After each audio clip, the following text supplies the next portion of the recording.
নব্বইয়ের দশকে আবির্ভাব হওয়া জাতীয় চলচ্চিত্র পুরস্কার পাওয়া চিত্রনায়িকা সাদিকা পারভীন পপি। ক্যারিয়ারে তিনি দর্শকদের দিয়েছেন অনেক সুপারহিট সিনেমা।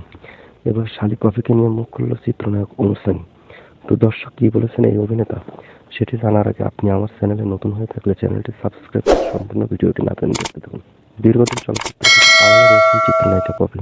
ভেবেছিলাম আর কখনোই ক্যামেরার সামনে আসবো না, কিন্তু একজন শিল্পী হিসাবে নিজের কিছু দায়বদ্ধতা থেকে আজকে কিছু কথা না বললেই না। প্রথম দিকে তার ভক্তরা বিষয়টি স্বাভাবিকভাবে দেখছিল, বাট সময় যত এগুচ্ছে ততই তাকে ঘিরে একের পর এক ধোঁয়াশার সৃষ্টি হচ্ছে। পপির আড়ালে থাকার গল্প খুঁজতে গিয়ে বেরিয়ে আসে গোপন সংসার ও স্বামীর খবর। বিয়ে করে এখন পুরোপুরি সংসারই এই নায়িকা। চলচ্চিত্র অঙ্গনে কারোর সাথে নেই যোগাযোগ। সম্প্রতি জমি দখল নিয়ে এই নায়িকার বিরুদ্ধে অভিযোগ উঠেছে। এ নিয়ে তার বিরুদ্ধে অভিযোগ তুলেছেন পপির বোন ও মা।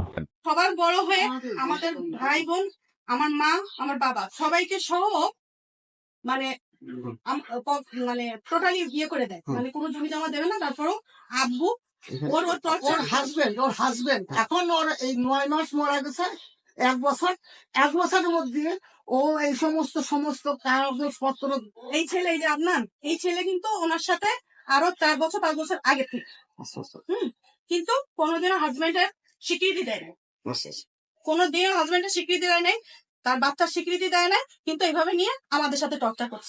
বিষয়টি নিয়ে অনেকদিন পর আড়াল থেকে মুখ খুলল চিত্রনায়িকা পপি। যাদেরকে এই হাতে লালন পালন করেছি তাদের কাছে আমি অযোগ্য একজন মানুষ। দীর্ঘ 2 দিন যাবৎ আমি আসলে দেখলাম যে আমার পরিবার কতটা নিচে নামতে পারে, কতটা হীন পরিচয় দিতে পারে, কত হিংস্র ব্যবহার করতে পারে।